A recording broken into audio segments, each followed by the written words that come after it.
What is up, all my sexy Griffin fans? This is Devin. We're back for Griffins Talk. I'll get a recap. We say we did one of these last Friday as they were getting ready to play the Iowa Wild. That ended up being an awesome game by pulling off the overtime win. We'll get into that breakdown as well as we'll look at the matchup against Ice Hogs, Cleveland Monsters, and then the two games that we just played at home for Honor and Veterans and against Toronto Marlies. So, first thing I want to start off with is there's been a ton of moves back and forth. I mean, you're talking since last time I did one of these, it was the fourth. So, one of the biggest moves that I think really affects the Griffins side of things is Austin Zarnik got pulled up. He got called to Detroit, so he went up. Griffins did get Matt Luff back for a minute, and same with Austin. He came back on the 7th. And Seth Barton reassigned by Detroit from Toledo. Oh, so he got put onto the Griffins team. Then Matt Luff went back to you. Austin went back to Detroit. Hey, Giovanni Smith went to Detroit as well. Oh, Detroit's just been battered with injuries, so I understand why they're taking their players and stuff like that. Giovanni Smith came back, and then Jonathan Bergeron and got pulled up. I know Matt Luff got injured, so he's not going to be on Red Wings or Griffins. And, right now, took a nasty hit. And then, let's see, the 11th, and the last couple days here, John Leatherman got loaned. He moved down to Toledo. Trent Bliss returned to Toledo. And then we just brought, as of today, Trent Bliss is coming back. So, we'll take a look at the future games too coming up over this next week. Again, I'm gonna try to do these weekly, but so there's been a ton of moves back and forth, and definitely a lot between Detroit and Griffins. It's not it's not Griffins needing to make these moves, needing to make these change-ups and stuff like that. So I felt like we had a really good group coming into the season, both on Red Wings team and Griffins. But there's just been so many injuries. It feels like, and even there was a suspension for a little bit for one player on Red Wings. So I feel like Red Wings have had to steal a lot of our good players, which, I mean, it's good that we have all these good players. There's that they're able to tank, pull up, have them ready for the NHL level. Oh, and then when they come back down, it definitely, you'll see the progression increase on the Griffins team. So it's when there's that many moves, it makes it hard for having, the good working group and stuff like that. I mean, you hoped in the offseason and with all of them kind of getting to play together, or that kind of helps out. So kind of taking a look overall, we're just behind let's see. So Iowa Wild that night, we had an overtime win. We lost to Rockford Ice Hogs 4-1, and they won. Cleveland Monsters, we lost 2-5. Toronto won the first night in overtime 5-4, and then last night, Saturday night's game, and we end up losing in overtime 3-2. So, kind of a bummer. Or haven't been the best stretch. We just had a big road stretch. I mean, I felt like we came out on top. All right, coming through all this big road stretch. I think there was 1, 2, 3, 4, 5, 6, 7, 8 games. So in eight games, 3-5 is what we come out with. I would have preferred to be 4-4 or better. So after 13 games, though, we're sitting at 13 points on the season with a 6-6-1 record. Kind of some of the teams in front of us. Well, we're actually tied with 2. We're tied with Iowa Wild and Manitoba Moose. So they'll both are sitting at 13 as well. And then kind of Milwaukee Admirals, they're a point ahead of us now going in. And then Texas Stars is 2 points. So I feel like we're a little bit closer with Texas. Texas has had a little bit of a tough streak since the last time we talked on this. That's where we were tied, I think, with Manitoba and Milwaukee prior.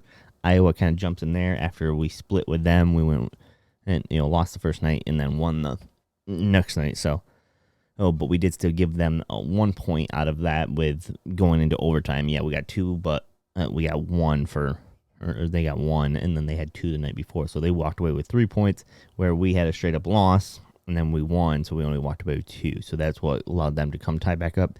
Chicago Wolves and Rockford Ice Hogs are sitting back behind us with 9 points. They've also only played 10 games. So this year again, and remember reading that is 72 game schedule for everyone. So we're not going off win percentage this year. It is actually a point system like the NHL. So that's another good thing that I like to see. It just makes it easier for the casual fan too to understand. And so covered all the transactions that's happened lately with player moves and stuff like that. Kind of talked over now, basics of where we're sitting in the standings. I'm not putting any, not really saying anything about playoffs yet. It's just too early. So we'll kind of jump into starting off with that Friday night Iowa versus Griffins at Iowa. 5-4 overtime win, and it kind of breaks down like this. As Grand Rapids, it's opened up early, got the first goal, and then it was Iowa tied it up at 14-20 in the first, and then Grand Rapids pulls ahead with goal 2. Then we get goal 3, 16 minutes in, and then I think that's all the scoring that finishes out.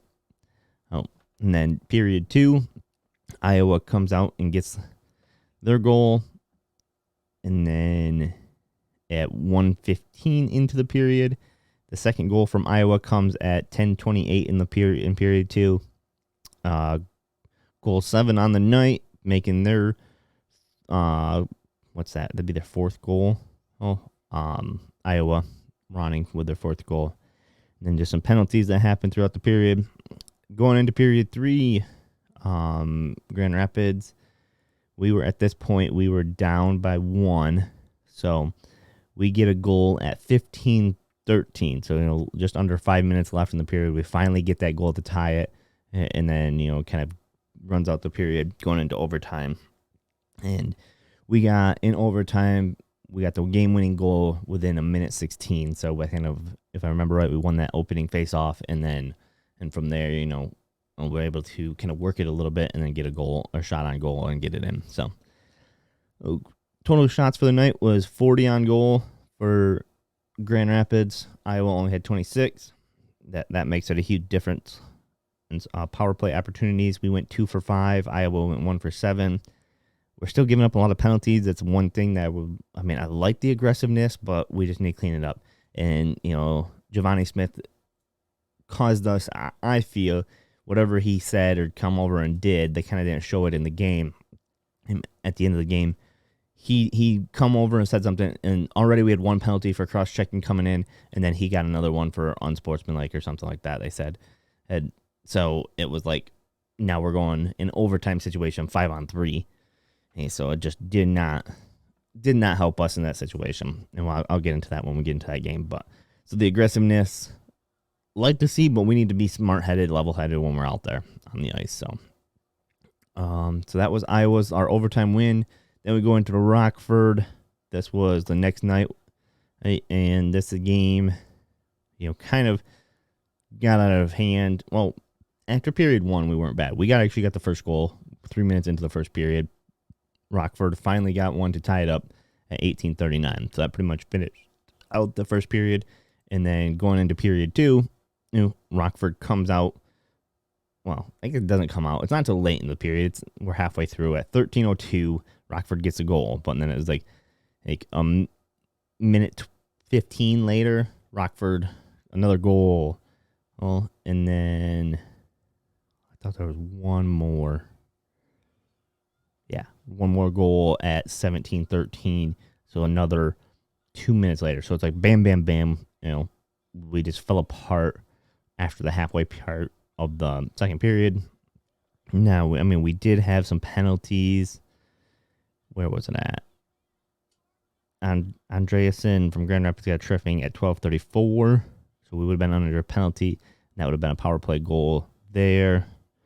And then another power play goal, I believe, was on their Rockford's second goal. So that kind of just gave them the momentum, caused us some issues. And then going into the third period, nothing else was scored, and that's why it was finished 1-4.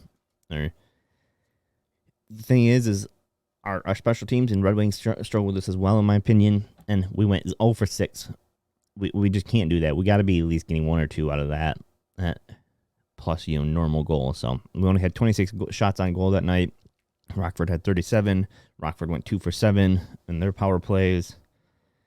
So, man, Rockford is a team I feel like we should be beating. I don't know if that's just because they match up their intensity, and they're pretty aggressive as well. So I feel like it's a good matchup for us there. It's a tough matchup, but I feel like we need to start winning those. And I think coming up we're gonna have seeing them soon again. So Grand Rapids versus who's this? Lakey or Cleveland Monsters. And so take a look. Grand Rapids again get the first goal of the night at 18:10 into the first period. And then nothing else happened, really. There was one penalty for cross-checking at 19:51 by Cleveland. And then going into period 2, Grand Rapids gets a goal at 3:36.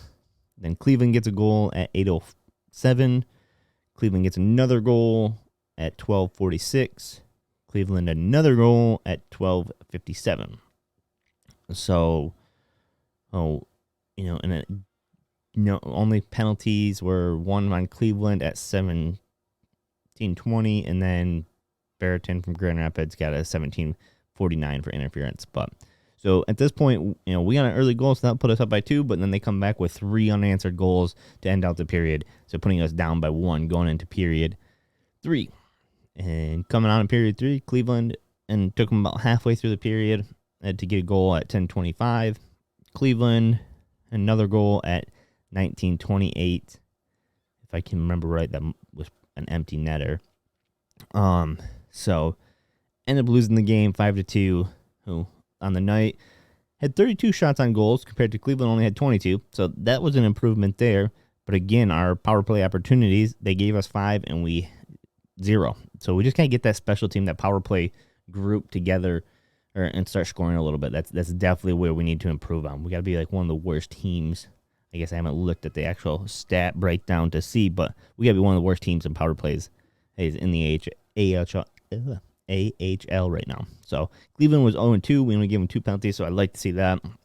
So that's a good thing. But definitely was a bummer because I felt like that's another team we should be able to win.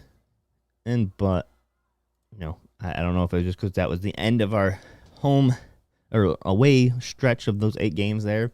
If that caused for us to be a little bit tired from the travel and stuff like that. So we got a little bit of a break, a couple nights to come back home and get ready for our veterans, honoring the veterans for Veterans Day Friday night game. And so come out in first period. Toronto actually gets the first goal of the game at 6:11 into the first period. And then Toronto gets a second goal at 13:15 on a power play. And then a third goal by them at 19:07 on another power play. So, they're converting on their power plays. That was killing us is that we were not getting, good stops with our power play. Our penalty kill team, sorry. Going into period 2, we come out and get a goal at 14:27. Finally get us on the board. Hopefully it was gonna build some momentum. But then Toronto turned around and got a goal at 15:35. So walking away with period 2, that was the only goal scores. We're sitting down at 4-1. So did get interesting in the third. No, Grand Rapids come out and got a goal at 1:31 into the third period. So nice and early, kind of get some momentum on our side. And then we got another goal at 10:19. And then our third goal to tie it up at 12:52 in the period on a power play.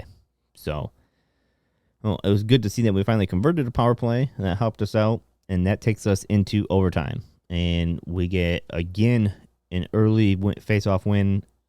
And if I remember, say, like I said, it's hard to recap all these games after a whole week of games, but I'm pretty sure it was another face-off win, controlled the puck, and was able to get an early goal at 104 into the overtime period.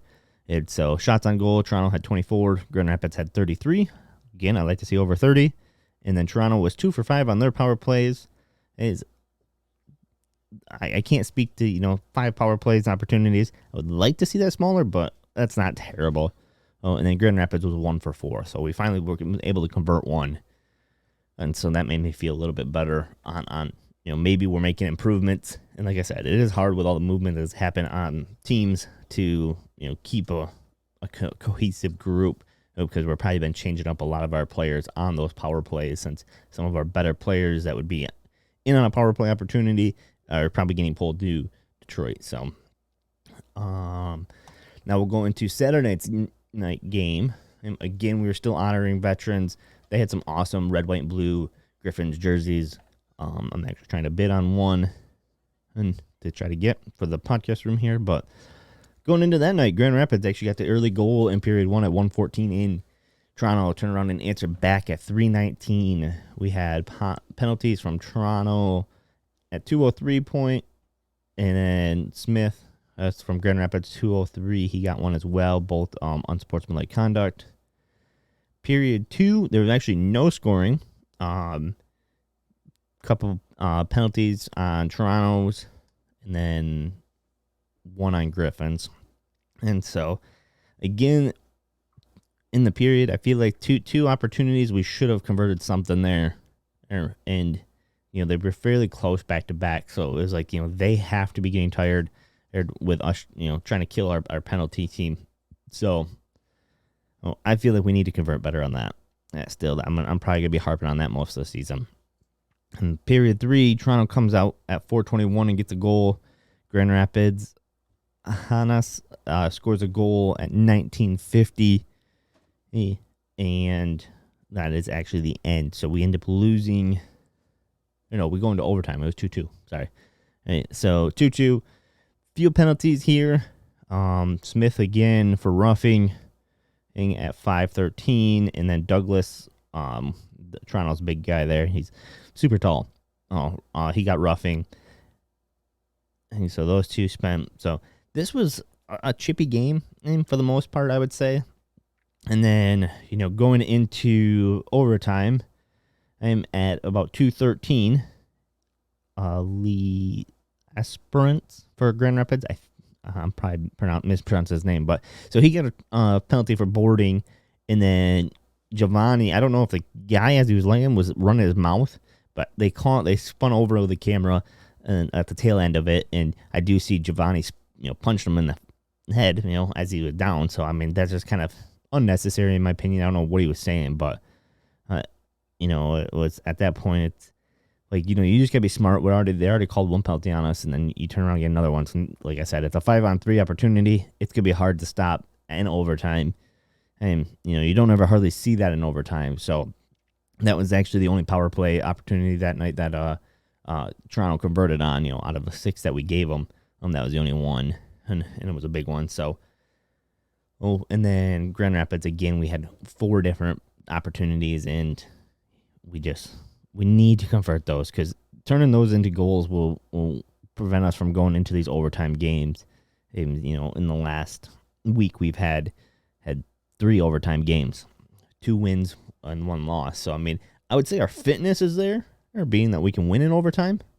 And I wonder how many other overtime wins this season. Let's see.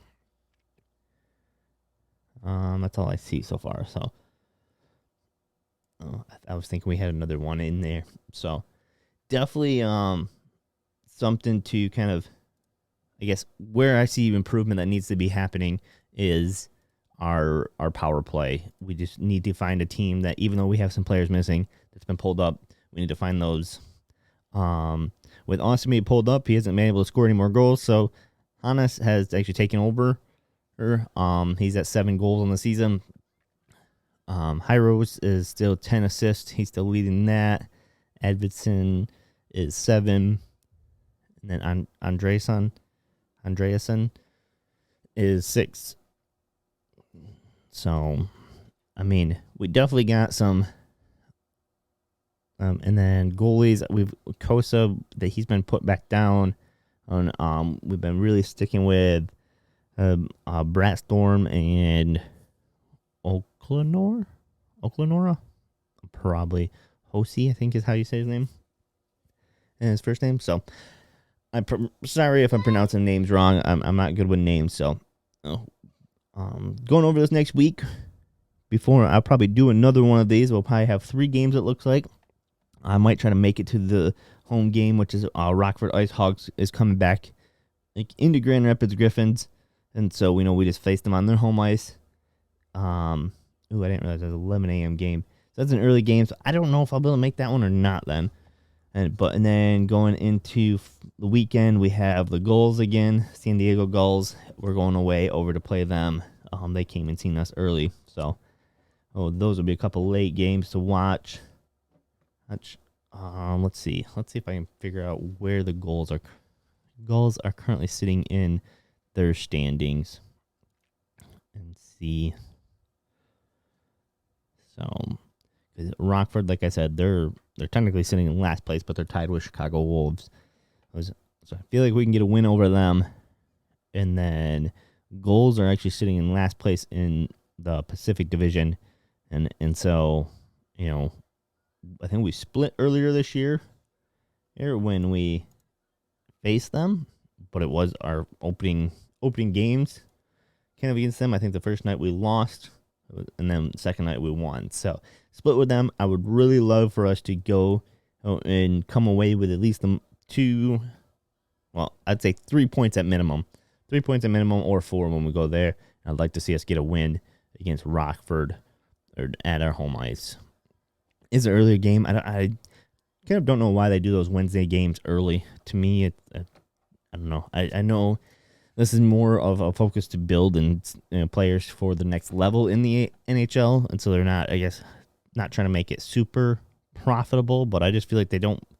That'd be hard. I mean, I guess the only other thing I could think of is maybe they do it to promote and try to get schools to come and bring their kids to a hockey game type of deal. So otherwise, I don't feel like you're gonna have a lot of people that would be, taking off work to be able to come watch the game. So, we'll see if I can get out and get down there. I will. If not, it'll be, I'll have to catch the next home one, which is after our 2 away games.